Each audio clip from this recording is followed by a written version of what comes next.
Any doctor consultation 74 rupees only. Sravani Multi-Speciality Hospital, Madhapur, Hyderabad. సత్యనారాయణపురంలో పురోహితులకి ఇచ్చే పంచాంగాలు ప్రతి సంవత్సరం కూడా చాలా వైభవంగా నిర్వహిస్తూ ఉంటారు. ఈ సంవత్సరం కూడా సత్యనారాయణపురంలో ఉన్న సత్యనారాయణపురం పురోహితుల సంఘం నుంచి ఇప్పుడు పంచాంగాల్ని పంపిణీ అనేది జరిగింది. అయితే పంచాంగ పంపిణీకి సంబంధించి సత్యనారాయణపురం పురోహితుల సంఘం ఏదైతే ఉందో ఆ సంఘానికి సంబంధించిన పెద్దలందరూ కూడా హాజరయ్యారు. అందరూ కూడా హాజరయ్యి పంచాంగాల్ని అందరూ కూడా తీసుకున్న తర్వాత ఆశీర్వచనాలు కూడా అందించిన పరిస్థితి కనబడుతుంది.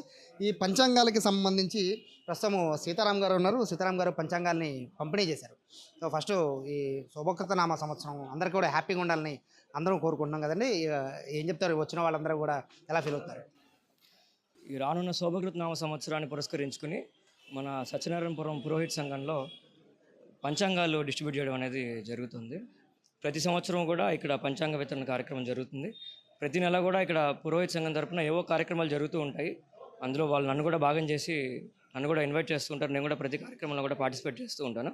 అందులో భాగంగానే రానున్న శోభకృత నామ సంవత్సరానికి సంబంధించి పంచాంగాలు పంచిపెట్టాలి అనే కార్యక్రమానికి ఈ పంచాంగాలన్నీ నేను వచ్చి ఇక్కడ స్పాన్సర్ చేసి వాళ్ళకి పంచిపెట్టడం అనేది జరుగుతుంది. మిమ్మల్ని ఒక క్వశ్చన్ అడగచ్చా? నేను మూడోసారా నాలుగోసారి మిమ్మల్ని కలవడం, నేను ఎప్పుడు వచ్చినా కూడా ఏదో కార్యక్రమాలు మీరు పురోహితులకు ఏదో ఒకటి ఇస్తూనే ఉన్నారు. అది కోయిన్సిడెన్స్ అనుకోలేదు కానీ అంటే ఒక డౌట్ ఏంటంటే మీరు పురోహితులకి అంటే పంచాంగాలు ఇవన్నీ ఓకే, కానీ నేను వచ్చినప్పుడు చాలామంది రోడ్ల మీద నిలబడిన పరిస్థితి కనబడుతుంది. కానీ ఈ బిల్డింగ్ చూస్తే ఇది ఓల్డ్ బిల్డింగ్, ఎప్పటి నుంచో ఉన్న బిల్డింగ్. అదే దీనికి గతంలో నేను మీతో మాట్లాడినప్పుడు కూడా ఇదే విషయం టాపిక్ వచ్చింది. ఇది ఓల్డ్ బిల్డింగ్, బయట నుంచి ఉంటున్నారు, పురోహితులకి ఏమన్నా చేయాలని. సో 1 year దాటిపోయింది బహుశా. అంటే దీని మీద ఏమన్నా ఇప్పుడు మీటింగ్లో ఏమన్నా డిస్కషన్ చేశారా?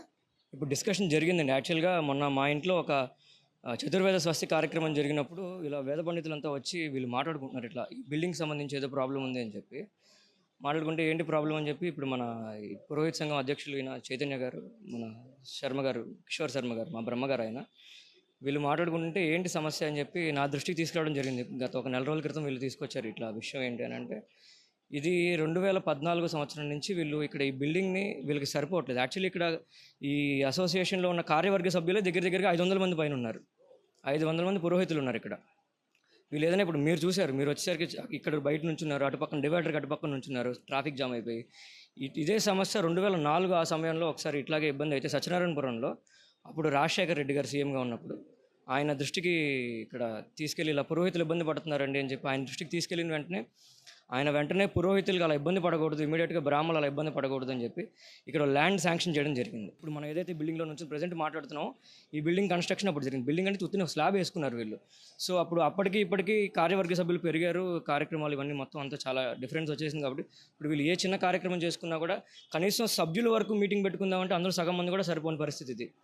సో ఇప్పుడు వీళ్ళు అసోసియేషన్ తరపు నుంచి 2014 సంవత్సరం నుంచి కూడా వీళ్ళు రకరకాలుగా చాలామందికి రిప్రజెంటేషన్లు ఇవ్వడం, ఈ బిల్డింగ్ని కాస్త అటు పక్కన ల్యాండ్ ఇంకా వీళ్ళకి అలోకేట్ చేసిన ల్యాండ్లోనే అంటే సరిహద్దు గిట్లోనే ఈ బిల్డింగ్ కాస్త స్లాబ్ ఎక్స్టెండ్ చేసుకుందామని చెప్పి వీళ్ళు ప్రయత్నం చేస్తున్నారు. దానికి వీళ్ళు అడుగుతున్నారు ఎప్పటి నుంచో.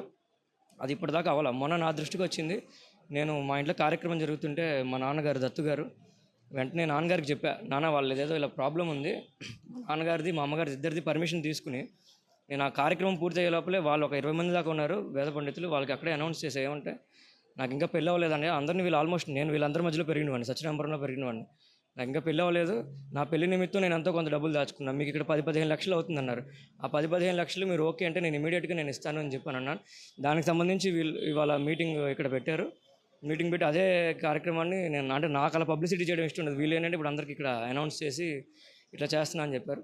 సో నేను వాళ్ళకి మళ్ళీ ఇప్పుడు కూడా మీటింగ్లో అదే చెప్పాను, ఒకవేళ మీకు 10-15 లక్షల్లో ఈ స్లాబ్ ఎక్స్టెన్షన్ కనుక అవుతుంది అని అంటే కనుక ఇమీడియట్గా నేను స్లాబ్ ఎక్స్టెన్షన్కి 10-15 లక్షల రూపాయలు మీకు అవసరం అయితే రేపు పొద్దున్న కల్లా తీసుకొచ్చి ఇస్తా అని చెప్పాను.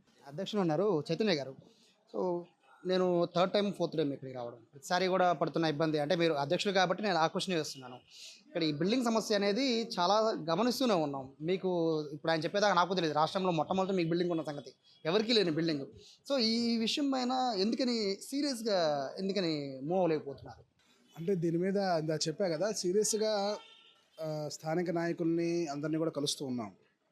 కాకపోతే ఏంటంటే వాళ్ళ అవసరాల దృష్ట్యా మరి వాళ్ళ ఆలోచనలో మాకు తెలియదు. మనకైతే కొంత ఆలస్యం అవుతున్న మాట వాస్తవం. అంటే అది కాలం కలిసి రాలేదో మరి, లేకపోతే వాళ్ళకి ఇంకా ఏమన్నా అవకాశం రాలేదేమో చేయడానికి. మనసులో ఉండుండొచ్చు, వాడు చేయడానికి ఇంకా అవకాశం రాలేదేమో. అందరి దగ్గరికి వెళ్తున్నాం. స్థానిక ఎంపీ గారి దగ్గరికి వెళ్ళాం, ఎమ్మెల్యే గారి దగ్గరికి వెళ్ళాం, అందరి దగ్గరికి వెళ్తున్నాం, చెప్పాం. ఇదిగో మన సీతారాం ఇప్పుడు ఇతని వల్ల ఏమైనా అవుతుందేమో చూడాలి ఇప్పుడు త్వరలో. ఆయన పెళ్ళికి దాచుకుని డబ్బులు ఇస్తామన్నారు.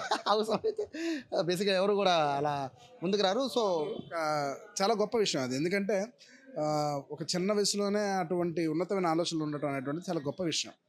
అటువంటి ఆలోచనలు అంటే ఇతను చూసి మిగతా విషయాలు ఇటువంటి విషయాలు చాలా నేర్చుకోవాలి యువత కూడా. కానీ అంత ఓపెన్గా, ఎందుకంటే అతని పెళ్లి కోసం దాచుకున్న డబ్బులు ఇవాళ మా అందరికి ఇస్తున్నా అంటే మేమందరం చాలా ఎక్కువ ఆనందించాం. ఇప్పుడు అతను ఏం చెప్పానంటే, అలా కాదు, మీరు ప్రభుత్వం ద్వారా చేయించండి, చేస్తే ఇంకా ఎక్కువ చేయడానికి ఉంటుంది. ఎందుకంటే ఇప్పుడు దాదాపు ఈ బిల్డింగ్ అంతా మళ్ళీ ఒక స్థాయి తీసుకురావాలంటే దాదాపు 60-20 లక్షల రూపాయలు అవుతుందని చెప్పి ఎస్టిమేషన్ వేసిన సందర్భం. ఇటువంటి దాంట్లో ప్రభుత్వం నుంచి అయితే ఇంకెక్కువ చేయడానికి ఉంటుంది. అతని ద్వారా అయితే కొంచెం తక్కువ మొత్తంలో ఉంటుంది, ప్రభుత్వం ద్వారా చేస్తే ఎక్కువ సహాయం ఉంటుంది. ఇక్కడ ఉన్నటువంటి ఎవరైతే పేద పురోహితులు ఉన్నారో వారందరికీ వాళ్ళ బయట వెళ్ళి కళ్యాణ మండపాల్లో పెళ్లి చేసుకునే పరిస్థితి లేదు. వారందరికీ కూడా ఇక కార్యక్రమాలు చేసుకోవడానికి, మిగతా కార్యక్రమాలు, ఇంట్లో ఉండే శుభకార్యాలు ఇవన్నీ కూడా చేసుకోవడానికి చాలా అవకాశంగా ఉంటుంది, చాలా సౌలభ్యంగా ఉంటుంది అని చెప్పి మేము అతనికి కూడా చెప్పడం జరిగింది. అతని ద్వారా ముఖ్యమంత్రి గారి అనుగ్రహం మాకు కలుగుతుందేమో చూడాలి. ఇప్పుడు ఇంతమంది బ్రాహ్మణ్స్, ఇంతమంది పురోహితులు ఉన్న ఏరియా సత్యనారాయణపురం, నాకు తెలిసి ఈ చుట్టుపక్కల మొత్తం మీద. మరి ఇంత బిల్డింగ్ మీ దగ్గర ఉంచుకొని ఏదైనా పెళ్ళిళ్ళు చేసుకోవాలన్నా లేకపోతే ఇంకొక బారసాలను ఏమైనా చేయాలన్నా చాలా ఇబ్బంది పడుతున్న పరిస్థితి ఉంది కదండి. అంటే మీలాంటి వాళ్ళు, ఇట్లాంటి వాళ్ళు సంఘం అంతా కూడా పొలిటీషియన్స్ చాలామంది ఉన్నారు. ఎందుకని అప్రోచ్ అవ్వలేదు? అంటే అప్రోచ్ అవ్వడానికి ఏమైనా ప్రధాన కారణం ఉందా? అంటే ఇది నాన్ కాంట్రవర్షియల్ ఇష్యూ అండి. అంటే ఇది కాంట్రవర్సీ చేద్దామని కాదు, వీళ్ళు అప్రోచ్ అవుతున్నట్టున్నారు. నాకు తెలిసినంత వరకు 2014 నుంచి దే ఆర్ ట్రయింగ్, అంటే వాళ్ళు ఈ బిల్డింగ్ని కన్స్ట్రక్ట్ చేద్దామని చెప్పి. నేను ఎప్పుడైతే ఈ అనౌన్స్మెంట్ చేసి నేను ఇలా డబ్బులు ఇద్దామని చెప్పి స్వచ్ఛందంగా నా అంతటి నేను డబ్బులు ఇద్దామని చెప్పి నేను ఎప్పుడైతే అనుకున్నానో, దాన్ని అది బయట జనాల్లోకి వెళ్ళి దీనికి మళ్ళీ వెంటనే మేము శాంక్షన్ చేస్తామని చెప్పి వేరే వాళ్ళు కూడా రావడం అవన్నీ జరిగింది. సరే, ఇప్పుడు వీళ్ళు ఇక్కడ ఈ లోపలికి వచ్చిన తర్వాత ఏ పార్టీ వాళ్ళకి సంబంధం ఉండదండి. అంటే ఇర్రెస్పెక్టివ్ ఆఫ్ పార్టీస్ అందరూ ఒకటి ఇక్కడికి వచ్చిన తర్వాత జస్ట్ ఇక్కడ ఏంటంటే బ్రాహ్మణ జాతి లేదంటే పురోహితులు మాత్రమే ఇక్కడ. అది చెప్తే ఇంక వేరే ఏం మాట్లాడరు. వీళ్ళే ఇక్కడ పొలిటికల్గా మాట్లాడారు. ఏంటంటే నువ్వెందుకు చేయాలి, ఇంతమంది పొలిటికల్ పార్టీస్ ఉన్నాయి, ఇంతమంది ఉన్నారు, ఎందుకు చేయకూడదు అంటే, సరే నేను వాళ్ళకి ఇంకో మాట కూడా చెప్పాను. నేను వైఎస్ఆర్ కాంగ్రెస్ పార్టీలో ఉన్నాను ఇప్పటి నుంచి. జగన్మోహన్ రెడ్డి గారి నాయకత్వంలో మేమంతా ఇక్కడ ఆయన చేసే కార్యక్రమాలన్నీ మేము జనాల్లోకి తీసుకెళ్లే ఇదిలో ఉన్నాం. అయితే నేను వీళ్ళకి చెప్పింది ఏంటంటే, నాకు 2 రోజులు సమయం ఇవ్వండి, దీన్ని బ్రాహ్మణ పెద్దలు ఎవరైతే వైఎస్ఆర్ కాంగ్రెస్ పార్టీలో ఉన్నారో వాళ్ళందరినీ కూడా కలుపుకుని ఈ విషయాన్ని జగన్మోహన్ రెడ్డి గారి దృష్టికి నేను తీసుకెళ్తానని చెప్పి వాళ్ళకి మాట ఇవ్వడం జరిగింది. ఈ ల్యాండ్ శాంక్షన్ చేసింది రాజశేఖర్ రెడ్డి గారు, ఇక్కడ బిల్డింగ్ కట్టబోయేది జగన్మోహన్ రెడ్డి గారు అని చెప్పి వీళ్ళందరికీ ఇప్పుడే మాట ఇవ్వడం కూడా జరిగింది. కారణం ఏమన్నా ఉందండి? అంటే పర్టికులర్గా నేను ఎప్పుడు మిమ్మల్ని కలిసినా ఏదో ఒక కార్యక్రమంలో కలుస్తూనే ఉన్నాం, ఏదో ఒక సాయం మీరు చేస్తూనే ఉన్నారు, అక్కడ వరకు ఓకే. కానీ ఇది పెద్దది, అతి పెద్దది, పైగా అందరూ ఎదురు చూస్తున్నారు, ఈ బిల్డింగ్ డెవలప్ చేయాలని అందరూ ఎదురు చూస్తున్నారు. సో ఇంత పెద్ద కార్యక్రమాన్ని పైగా మీరే చెప్పారు, నా పెళ్లికి దాచుకున్న డబ్బుల్ని నేను ఇస్తున్నాను అని. చాలా గొప్ప మాట, అంతకన్నా గొప్ప మాట. బట్ అంటే ఇంత పెద్ద బిల్డింగ్ని కన్స్ట్రక్ట్ చేయడం అనేది దాదాపు 70 లక్షలు 60 లక్షల పైనే అవుతుంది. సో దీన్ని గవర్నమెంట్ అప్రూవల్ మీరు అడిగి మీరు తీసుకుని చేయాలి అంటే కానీ మీకు అంటే ఆ బలం అవన్నీ సరిపోవాలి కదండి. సో దాని గురించి ఏం చెప్తారు? అదే సార్, అంతే, నేను ఒక్కనే వెళ్ళి చేస్తానని చెప్పట్లేదు. పార్టీలో ఉన్న పెద్దల దగ్గరికి ఈ ఇష్యూని తీసుకెళ్ళి ఆల్రెడీ అందరికీ తెలుసు, కానీ ఒకసారి మళ్ళీ నేను దీన్ని ఇష్యూ ఇప్పుడు హైలైట్ అవుతుంది కాబట్టి, ఇప్పుడు ఎలక్షన్స్ దగ్గరలో వస్తున్నాయి, సో అందరూ వస్తున్నారు. ఇది చేయగలిగే వ్యక్తి కేవలం జగన్మోహన్ రెడ్డి గారు అని చెప్పి నేను నమ్ముతూ, ఆయన ముఖ్యమంత్రిగా ఉన్నారు కాబట్టి ఆయన దృష్టిలోకి వైఎస్ఆర్ కాంగ్రెస్ పార్టీలో ఉన్న పెద్దలందరినీ కూడా వాళ్ళ దృష్టికి ఒకసారి ఈ సమస్యను మళ్ళీ తీసుకెళ్ళి, ఇట్లా నేను కార్యక్రమం జరిగింది, నేను దీన్ని ఇట్లా మాట ఇవ్వడం కూడా జరిగింది, సో ఇది జగన్మోహన్ రెడ్డి గారికి తెలిసిన 2 నిమిషంలో ఇక్కడ శాంక్షన్ చేస్తారనే నమ్మకం మాకైతే ఉంది. ఎందుకంటే బ్రాహ్మణుల మీద జగన్మోహన్ రెడ్డి గారికి అంత ఇది ఉందని చెప్పి మా నమ్మకం. వచ్చిన వాళ్ళని కూడా చాలామందిని నేను అడగడం జరిగిందండి, ఇంకా మీకన్నా సమస్యలు ఉన్నాయా అంటే అందరూ చెప్పేది ఒకటే, ఎక్కడ ఎవరికీ లేనిది విజయవాడలో మాకు మాత్రమే ఉన్న బిల్డింగ్ అండి, ఈ సమస్య ఒకటే మాకు ప్రధానమైనది, ఇది తీరిస్తే దాదాపు మాకు ఇంకా అంతకన్నా ఆనందం లేదు అనేది పదే చెప్తున్నమాట. మిమ్మల్ని పదే అడుగుతున్న క్వశ్చన్ ఏంటంటే, ఇంత సహాయం చేస్తున్నారు, ఇంత అందరిలో మంచిగా మసులుకుంటున్నారు మీరు, ఇటువంటి కార్యక్రమాన్ని అంటే సీరియస్గా దృష్టి పెట్టాలంటే మీకు బ్యాక్గ్రౌండ్ సపోర్ట్ కూడా చాలా ముఖ్యమంది. ఇప్పుడున్న పరిస్థితుల్లో పొలిటికల్ పరిస్థితి సినారియోలో అంత సపోర్ట్ చేసి కట్టే పరిస్థితి ఏంటి? ఒకవేళ అక్కడ వరకు తీసుకెళ్ళకపోయినా మధ్యలో ఉన్న అడ్డుపడినా లేకపోతే ఇంకోటి చేసిన పొలిటికల్గా, సో అప్పుడు పరిస్థితి ఏంటి సార్? అంటే ఇప్పుడు మీరు మాట్లాడినట్టుగా ఇదంతా ఏదో ఒక పొలిటికల్గా ఇవేం చూడట్లేదన్న. వీళ్ళు మొత్తం ఇక్కడ వచ్చిన మీరు చూసిన వీళ్ళందరూ ఎవరైతే ఉన్నారో, నేను పుట్టినప్పటి నుంచి మేమంతా కలిసి పెరిగాం ఇక్కడ సత్యనారాయణపురంలో. మాకు రాష్ట్ర వ్యాప్తంగా దేశవ్యాప్తంగా బ్రాహ్మణులంతా ఒకలా ఉన్నా, మాకు సత్యనారాయణపురం బ్రాహ్మణులు అంటే మాకు అదొక ఇదిలాగా ఉంటుందన్నమాట. సో ఇది వాళ్ళ ప్రాబ్లం లాగా నేను ట్రీట్ చేయట్లా. నాకు ప్రాబ్లం వచ్చింది, నేను బిల్డింగ్ కట్టుకోవాలనుకుంటే నేనేం చేస్తాను, అలాగ దాచుకున్న డబ్బులు నేను తీసుకుని వస్తాను. అసలు నా స్థాయి సరిపోవట్లేదు, నా పైన ఎవరైతే ఉన్నారో వాళ్ళ దగ్గర ఇప్పుడు అదే దృష్టిలో నేను దీన్ని చూస్తున్నా. అంటే నేనేదో ఇప్పుడు నా డబ్బులు తీసుకొస్తాను ఇదంతా కాదు. ఏంటంటే నేను సీఎం గారి దృష్టికి తీసుకెళ్తానని చెప్పడం జరిగింది. సో ఇప్పుడు ఇందాక మీరు ఒక మాట అన్నారు, విజయవాడలో ఎవరికీ లేదని. విజయవాడలో కదా, రాష్ట్రంలో ఎవరికీ లేదు పురోహితులకి.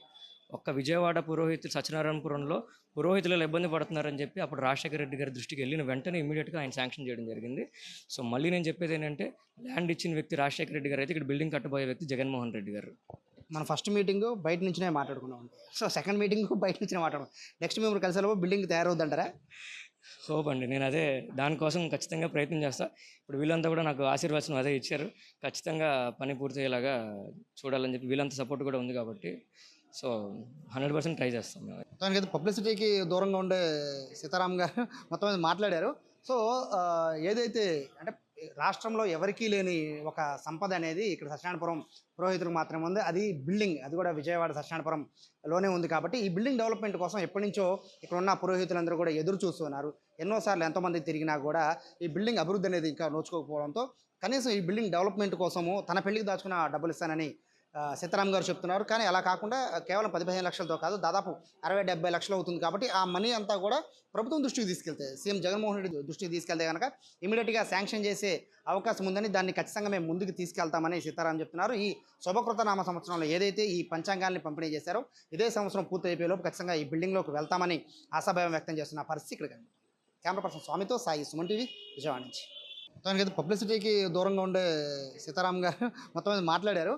సో ఏదైతే అంటే రాష్ట్రంలో ఎవరికీ లేని ఒక సంపద అనేది ఇక్కడ సత్యనారాయణపురం పురోహితులకు మాత్రమే ఉంది. అది బిల్డింగ్, అది కూడా విజయవాడ సత్యనారాయణపురంలోనే ఉంది. కాబట్టి ఈ బిల్డింగ్ డెవలప్మెంట్ కోసం ఎప్పటి నుంచో ఇక్కడ ఉన్న పురోహితులందరూ కూడా ఎదురు చూస్తున్నారు.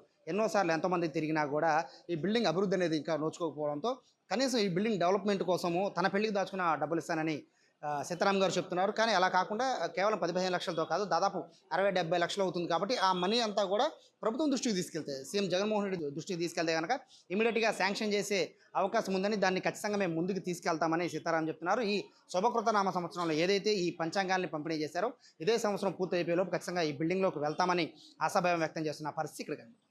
కెమెరా పర్సన్ స్వామితో సాయి, సుమన్ టీవీ, విజయవాడ నుంచి.